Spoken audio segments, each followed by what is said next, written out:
एक मोहल्ले में दो पड़ोसी पास पास रहते थे।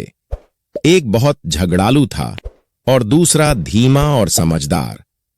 समझदार के यहां कुछ मुर्गियां पल रही थीं, मगर वो हमेशा इस बात का ध्यान रखता था कि पड़ोसियों को कोई तकलीफ ना हो। जब वो घर से बाहर जाता तो मुर्गियों को दाना पानी देकर बंद कर देता और वापस आने पर उन्हें खोल देता। एक दिन वो घर पर नहीं था और किसी तरह मुर्गियां पिंजरे से बाहर निकल आईं। वो झगड़ालू के आंगन में जाकर कहीं बीत कर गईं, कहीं जमीन खोदकर गड्ढे बना दिए और हर तरफ गंदगी फैला दी।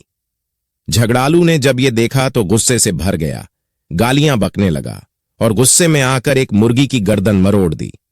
इसी दौरान समझदार वापस आ गया। उसके घर वालों ने शिकायत की कि झगड़ालू नाहक गालियां देकर शोर मचा रहा है।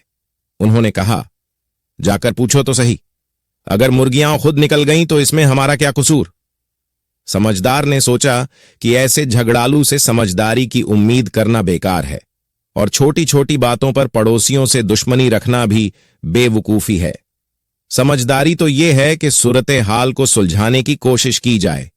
ये सोचकर वो नरमी से झगड़ालू के पास गया और कहा, आज किसी तरह मुर्गियां खुद ही बाहर निकल गईं। मुझे अफसोस है कि उन्होंने आपको परेशान किया। लाओ, मैं तुम्हारे आंगन की सफाई कर देता हूं और अगर कुछ नुकसान हुआ हो तो वो भी पूरा कर दूंगा। समझदार की इन मुलायम बातों ने झगड़ालू के दिल पर बड़ा असर किया। वो तो मुर्गी मार देने के बाद पड़ोसी के गुस्से का इंतजार कर रहा था, मगर समझदार के रवैये ने उसे शर्मिंदा कर दिया। उसने फौरन माफी मांगी और आगे से कभी ऐसी हरकत न करने का वादा किया जिससे दूसरों को तकलीफ हो।